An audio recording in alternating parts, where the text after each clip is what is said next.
최근 우병우 민정수석을 둘러싼 대한민국의 풍경이 점입가경입니다. 거의 막장 드라마 수준이다. 저는 그렇게 보고 있습니다. 현역 국회의원이 유력한 언론사의 주필과 관련된 정보를 연일 폭로하고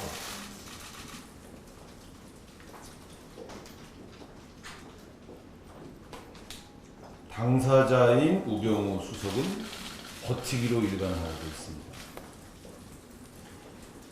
수사 대상이 되자 이석수 특별감찰관은 정상적인 직무 수행을 할 수 없다. 자연인으로 돌아가서 수사를 받겠다고 사퇴했는데 역시 같은 수사 대상인 우병우 수석은 또 버티기로 일관하고 있습니다. 버티기와 물타기라고 하는 신종 막장 드라마의 소재들이 아주 국민들을 짜증나게 하고 있습니다. 버티기, 물타기.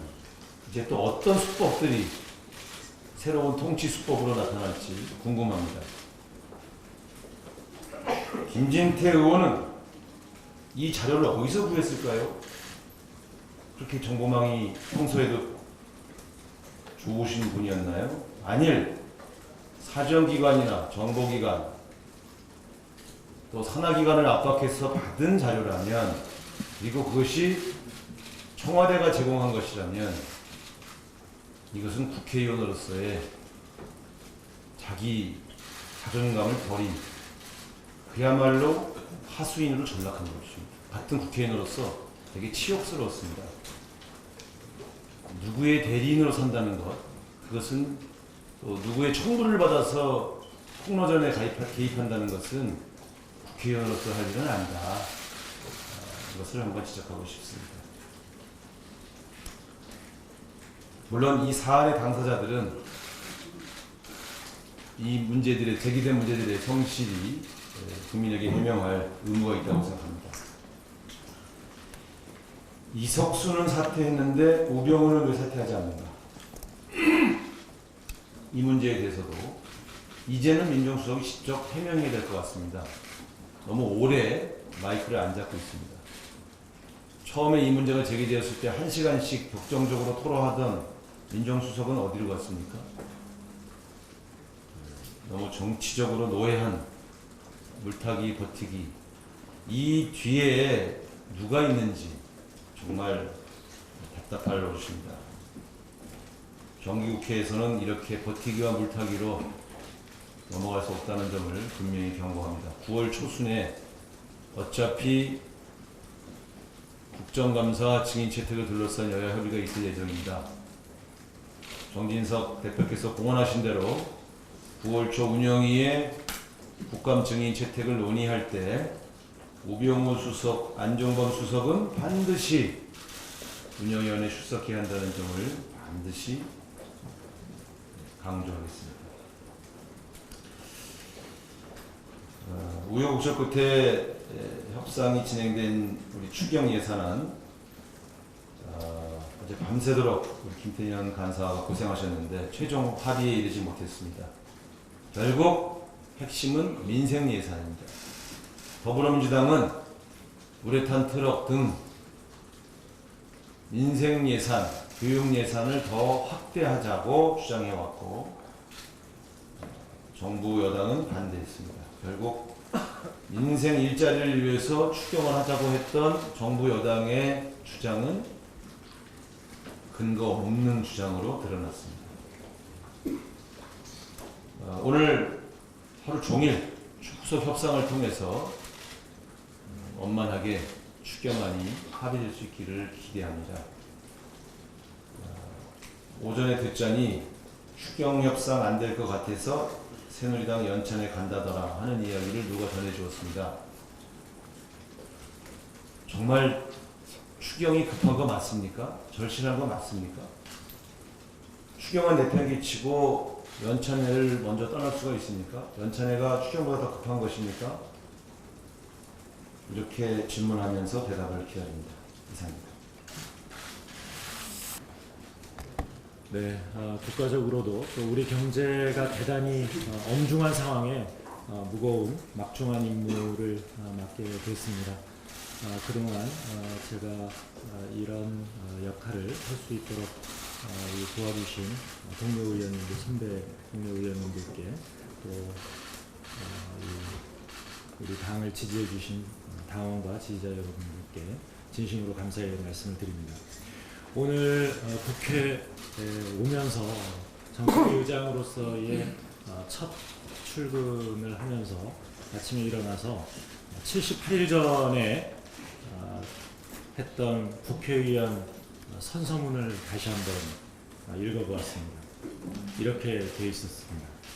나는 헌법을 준수하고 국민의 자유와 복리의 증진 및 조국의 평화적 통일을 위하여 노력하며 국가의 이익을 우선으로 하여 국회의원의 직무를 양심에 따라 성실히 수행할 것을 국민 앞에 엄숙히 선서합니다.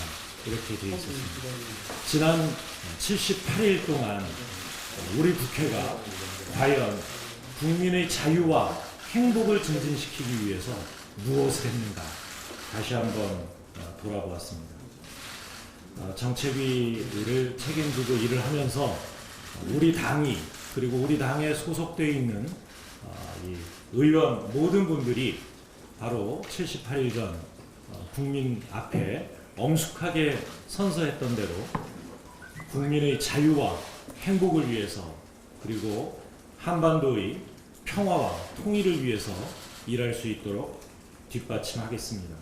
무엇보다 경제 우선 그리고 오직 민생을 모토로 걸고 유능한 경제정당, 믿음직한 안보정당을 만드는데 제가 가진 모든 것을 바치겠다는 다짐의 말씀을 드립니다. 대통령께서도 3년 6개월 전에 저희 국회의원과 거의 같은 선서를 하셨습니다.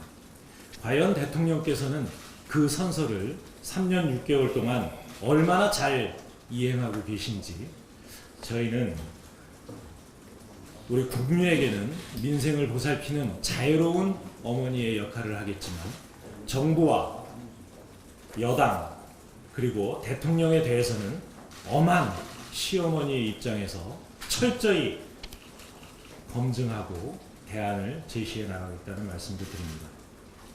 지금 경제가 매우 어렵습니다. 그런데 오늘 정부는 2017년도 예산안을 국무회의에서 의결하고 9월 2일 국회에 제출할 예정입니다. 오늘 저희 정책위원회와 또 예결위에서는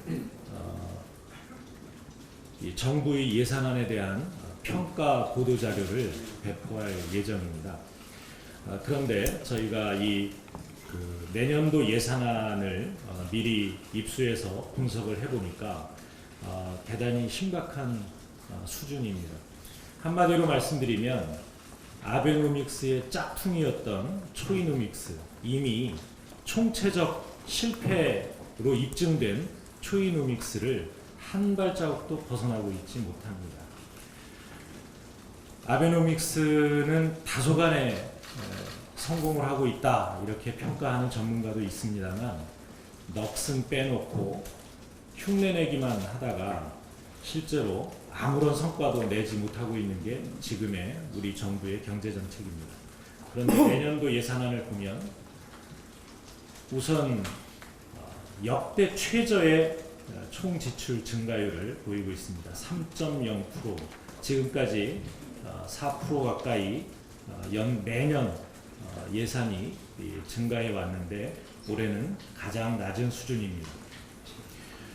그런가 하면 부족한 재원을 메우기 위해서 28조 7천억에 달하는 국채를 발행하고 있습니다. 28조 7조 원, 지금까지 이것을 합치면 총 박근혜 정부 5년간 165조, 연평균 33조 원에 달하는 국채를 발행하고 있습니다. 참여정부가 연평균 6조 5천억 원이었던 것에 비하면 5배 이상 되는 규모입니다. 이렇게 빚더미로 국가를 운영하면서 실제로 국가 예산은 제대로 쓰고 있지 못하고 있습니다. 그런가 하면 지출 예산 내역을 볼 때 지금까지 해왔던 정부의 정책을 예산 규모 확대에 따라서 그대로 확장해 놓은 답습, 과거를 답습한 그야말로 무색무취한 이 점증주의 예산이라고 평가를 할 수 있습니다. 박근혜 정부의 정책 방향이 무엇인지 국민도 모르고 국회도 모르고 아마 이 예산을 작성한 정부의 예산 당국자들도 무엇인지 모르고 있지 않나 이렇게 생각합니다.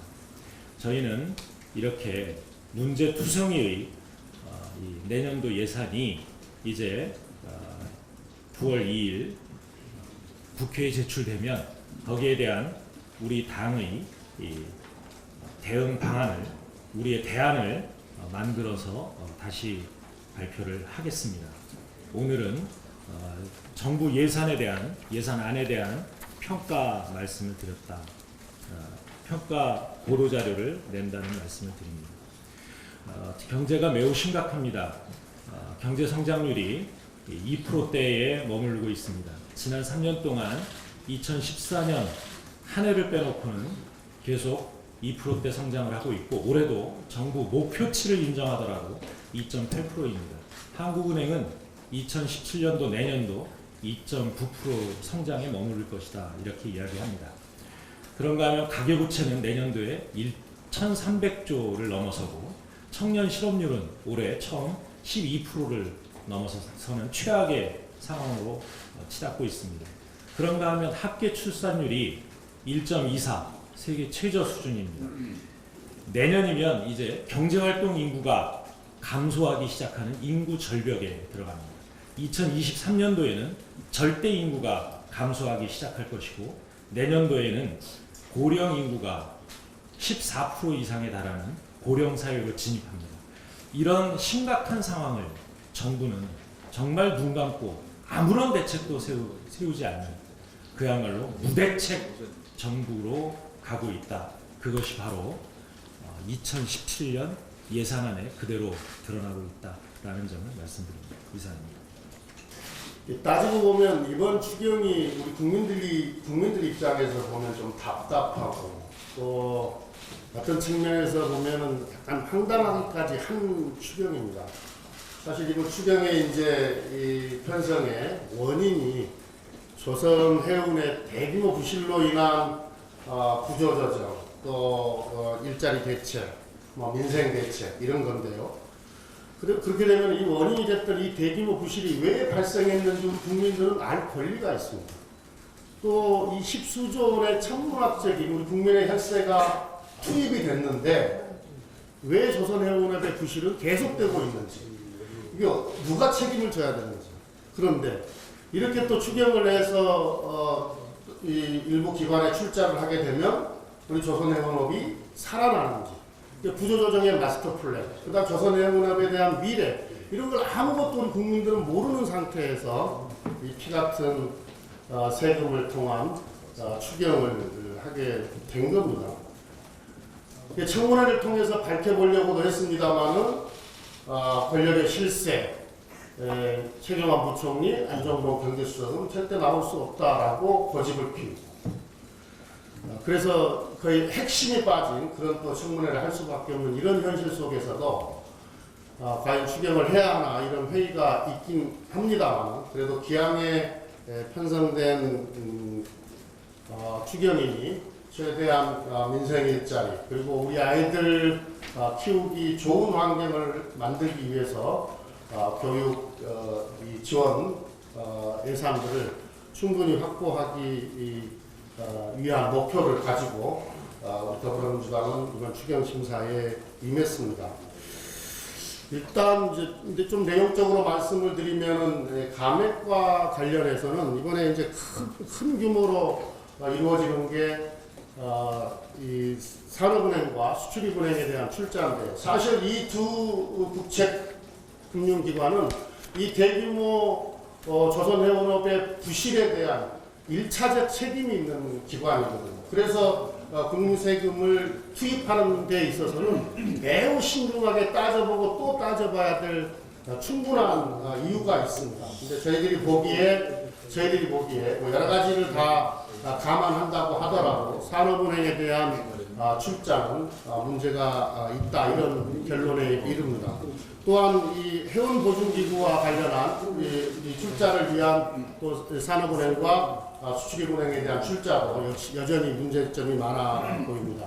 그리고 몇 차례에 걸쳐서 말씀드렸습니다만은 이렇게 이 긴급한 추경을 편성하면서 브렉시트 이후에 외환 불안과 관련한 문제가 등장하지 않았음에도 불구하고, 그리고 이후 연말까지 그 문제는 생기지 않을 것이라는 게 모든 전문가들의 예측임에도 불구하고 왜 5천억 규모의 외평환 기금을 투입해야 되는지에 대한 의문도 있습니다.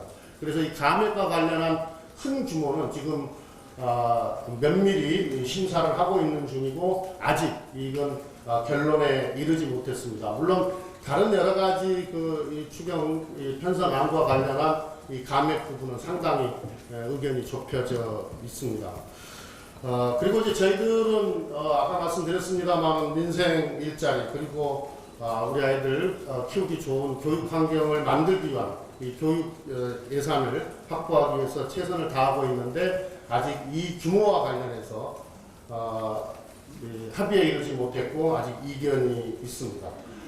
또 이 개성공단 피해기업 지원과 관련인데요. 이건 정부가 박근혜 대통령과 정부가 일방적으로 결정한 사안이기 때문에 사실 그 개성공단에 투자해서 기업을 영위했던 그 기업과 그 기업주들은 죄가 없습니다. 그런데 그 피해를 고스란히 떠안아야 합니다. 그러니까 정부가 그러니까 신고 금액 말고 정부가 확인된 금액보다 한 2천억 또 덜 피해 금액을 지원하겠다라고 하는 것은 그 기업들한테 죽으라는 소리하고 똑같거든요. 근데 최소한 긴급한 유동자산에 대한 지원은 이번에 해줄 필요가 있다라는 거에 이제 저희들의 주장인데, 이와 관련해서 정부 여당은 완강합니다. 연락이 오는 대로 또 빨리 또 협상 테이블에 앉아서 최선을 다해서 빠른 시간 내에 타결이 될 수 있도록 노력을 하겠고요. 또 민생 교육 일자리 예산이 충분히 확보되도록 최선을 다하겠습니다. 조 후보자가 장관에 내정된 지난 16일 기자 브리핑을 연 바 있습니다. 청문회를 통과하지도 않았는데 기자 브리핑을 연 것 자체가 의아스러운 일이었고 1분도 안 되는 짧은 브리핑이었습니다. 질의응답도 없었습니다. 이에 따라서 국민일보에서 1분 브리핑의 의미라는 내용의 비판적 기사를 실으려고 하셨습니다. 그러나 문체부 대변인실의 요청으로 전혀 다른 내용으로 뒤바뀌었다는 게 저희 의원실에 들어온 제보와 미디어 오늘의 기사 내용입니다.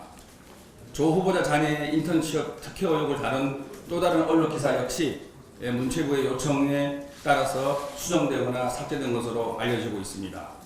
미디어 오늘에 보도된 내용 이외에도 조 후보에게 불리한 내용을 다룬 기사를 일선 기자가 취재해서 작성하였음에도 불구하고 데스크에서 수정 또는 삭제 압력이 내려와서 기사가 송고되지 않은 일이 벌어지고 있습니다. 조 후보자에게는 매년 5억 원에 달하는 과도한 생활비 지출, 자녀가 공고나 자격 기준에도 없이 유명 기업의 인턴으로 취업되었다는 의혹이 계속 제기되고 있습니다. 이 외에도 여러 가지 의혹이 제기되고 있음에도 불구하고 관련 기사가 제대로 나오고 있지 않습니다. 다른 많은 의혹이 있음에도 불구하고 유독 조 후보자에게만 기사가 제대로 나오지 않는 현실이 지금 우리가 처하고 있는 현실입니다. 조 후보자 자신은 자기에게 제기되고 있는 가진 의혹에 대해서 솔직하게 내일 청문회에서 해명해 주시기를 바랍니다. 이상입니다. 농식품부 장관 후보자 부동산 관련 추가 의혹에 대해서 말씀드리겠습니다. 지난주에 김재수 후보자의 93평 전세 아파트 특혜 의혹에 대해서 말씀드린 바 있습니다. 오늘은 다른 아파트입니다. 이번에는 88평입니다. 후보자는 2001년 10월에 용인 소재 88평 고급 아파트를 매입했습니다. 시가보다 거의 2억이 싸게 4억 6천만 원에 매입을 했는데요. 이 매입할 때 또 신기하게도 농협은행에서 전액 대출을 받아서 자기 돈 한 푼도 안 들어갔습니다. 거기서 한 1년 살다가 미국으로 파견 근무가 되자 또 기이하게도 그 빈집을 국내 굴지의 식품 대기업이 전세 임대를 들어옵니다. 그래서 3억 원을 전세금으로 받아가지고 은행 이자 갚는 금융비용을 절감하게 됐습니다. 한 연간 한 2,400만 원 추정하고 있습니다. 2006년 이 후보자는 미국 근무에서 돌아와서 이 집을 매각하는데요. 이 88평 아파트를 그때 팔아서 8억 700만 원에 팔았으니까 3억 7천여만 원의 시세 차익을 올렸습니다. 이 1년의 과정에서 본인의 돈은 10원도 안 들어갔습니다. 자, 왜 이렇게 본인이 이 당시 농수산물 유통국장 시절로 알려져 있습니다. 왜 농식품부의 고위직에 있으면서 농식품과 관련 있는 국내 대기업의 계열사 아파트를 구입을 하고 또 해필이면 그 집에 이런 대기업이 전세를 들어올까? 과연 이것을 우연의 일치라고 다시 또 이야기할 수 있을 것인가? 우리 국민들은 이것들을 어떻게 받아들일 것인가? 대다수의 공직자들이 청렴 의무를 지키면서 묵묵히 일하고 있습니다. 정부의 수장, 정부 중요 부처의 수장, 그리고 국무회의의 위원 아닙니까? 과연 우리 정부를 어떻게 볼 것이며 우리 공직자를 어떻게 볼 것인가, 국민들이. 이런 의혹에 대한 해명 없이 장관될 생각하지 마십시오. 내일 모레 농식품부 장관 인사청문회 우리 더불어민주당은 철저히 임하겠습니다. 검증하겠습니다. 의혹 해명 없이 장관 되겠다는 생각 단념하시기 바랍니다. 이상입니다. 우병우 수석과 관련해서 또 한마디를 하지 않을 수가 없습니다. 어제 검찰에 우병우 수석 그리고 이석수 수석과 관련한 압수수색이 있었습니다. 형식적으로는 형평성 있는 압수수색인 것처럼 보도되었습니다.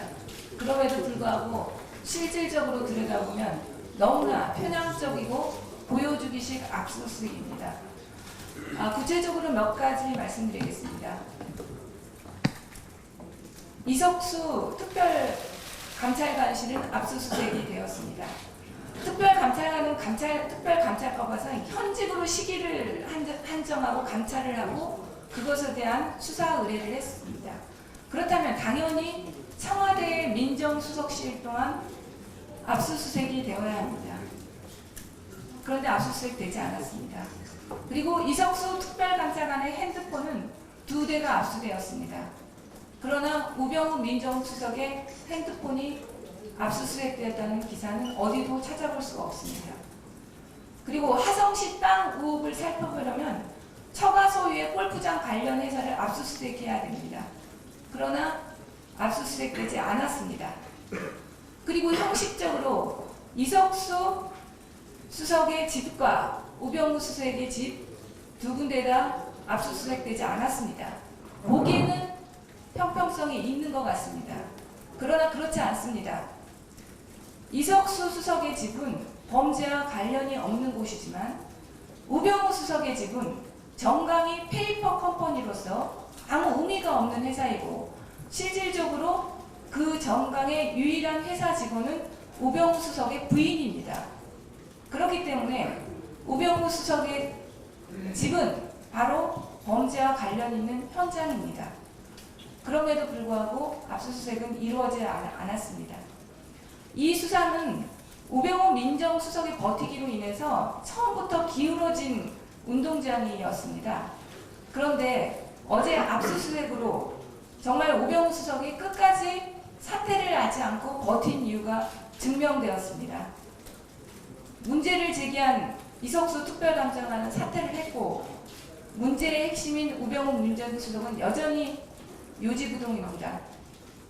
많은 국민들이 이런 모습을 보면서 청와대는 성역이고 결국 이 수사는 유권 무죄, 무권 유죄로 기결될 것이라는 생각을 할 것입니다.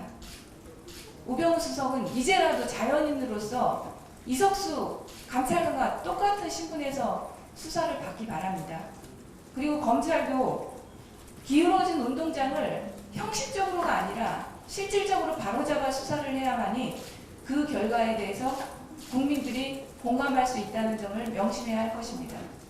대표께서 말씀하신 이 두 건의 의혹이 사실이라면 이분은 자격이 없습니다. 공직자로서 그 공직과 관련된 기업과 결탁하거나 도움을 받아서 재산을 불려왔습니다. 아파트가 그렇고 전세 아파트가 그렇습니다. 김영란법의 취지를 보면 구속사유입니다. 이런 분이 어떻게 공직에서 장관을 하고 있단 말입니다.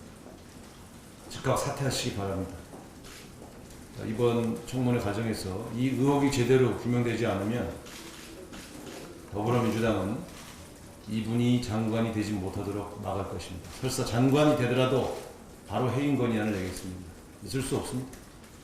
이런 분들 자꾸 이렇게 이 장관 임명하는 관에 이번 기회에 김영란법 통과와 더불어 근절시켜야 됩니다.